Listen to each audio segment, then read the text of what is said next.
Morning guys, well, just about morning I think. I'm doing this video. I've just driven out in the van. Got myself all set up in the back, you see. You see that?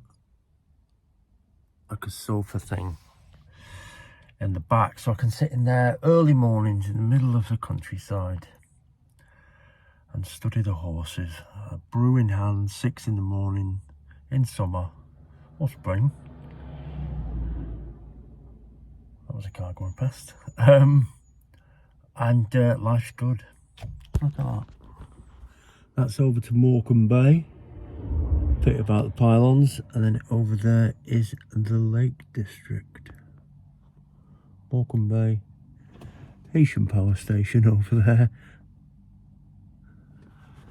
Anyway, I'm going to talk about the bank again. A betting bank. It's so important, because if you're doing this seriously, yeah, it's about freeing your mind up from financial constraints. So I don't want to sound blasé about this, but if you have a 400-point bank, and what you've done, I always imagine it behind me, it's back there, the £400 bank.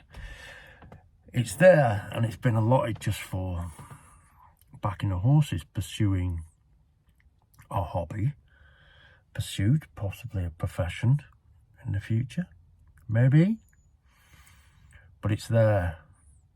So whatever you do, as in selecting a horse or doing a systematic way approach, which is like mine,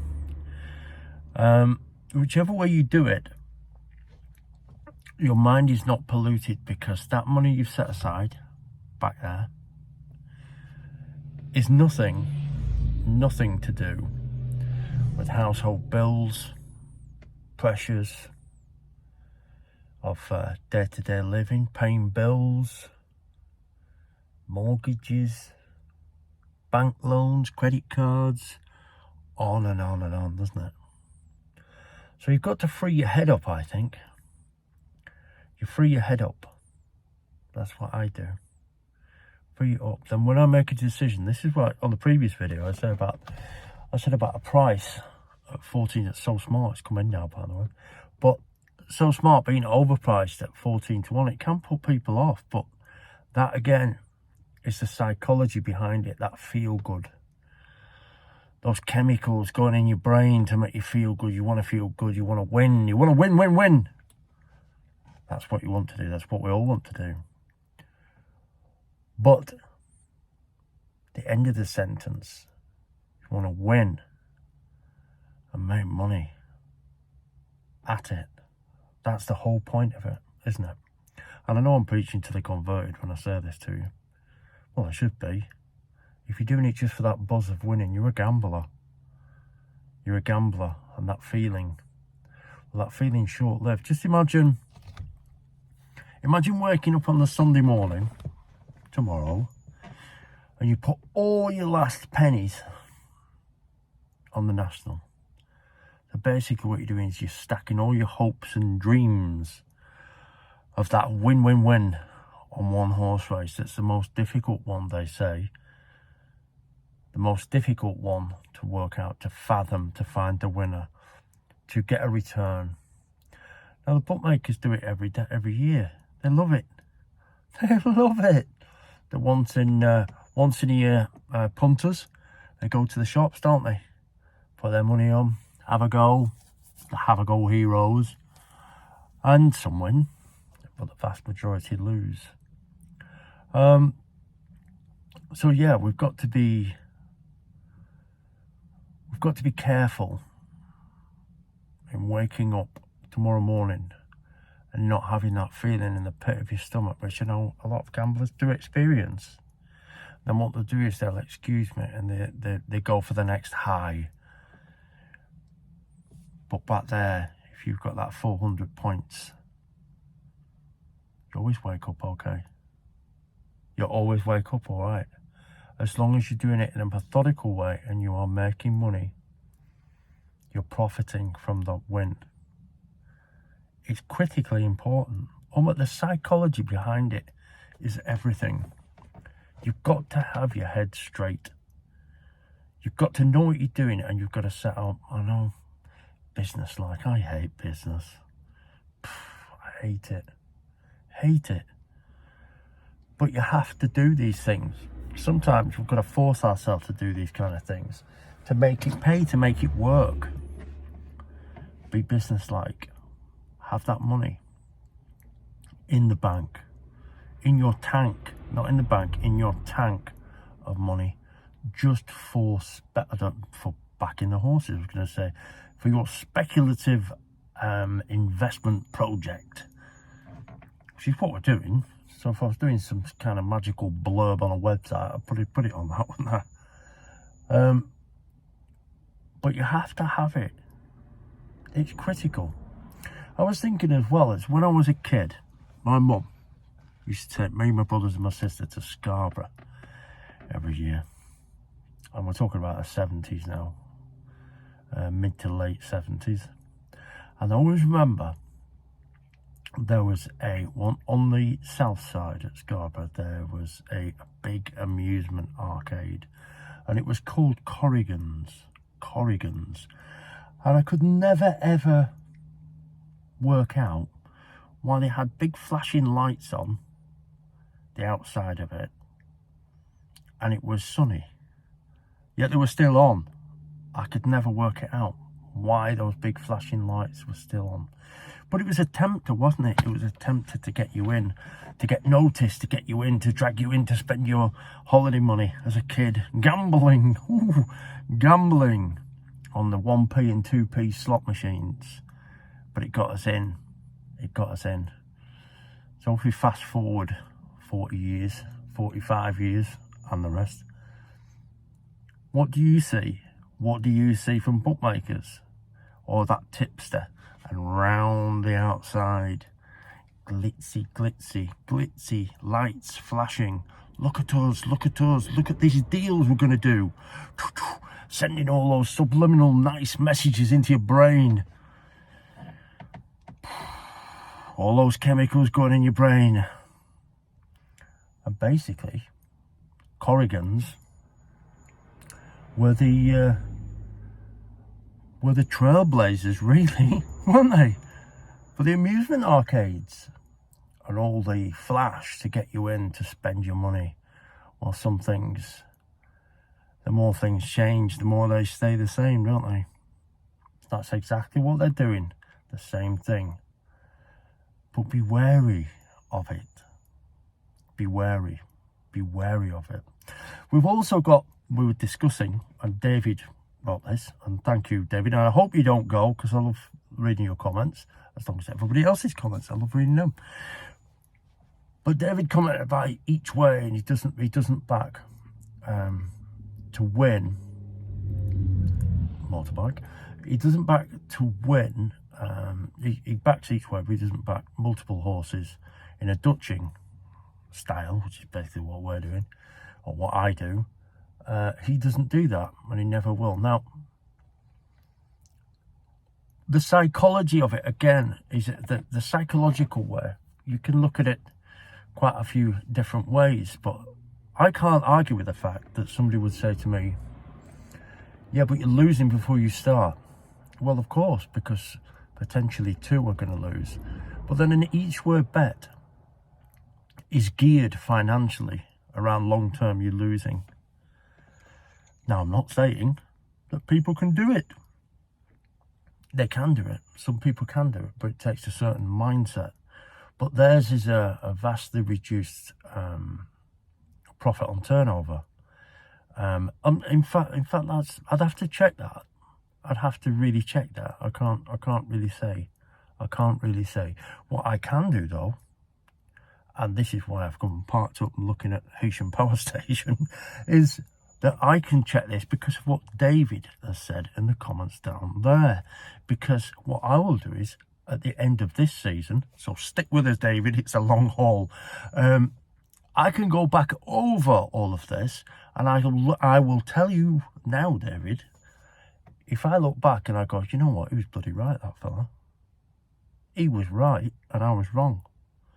If that is the case, I'd change my ways. Maybe steer the ship slightly, leaning towards that each-way game. The each-way thieves, as John McCrick used to call them. I tell you what I used to love about Channel 4. Barry Dennis. Barry Dennis was ace.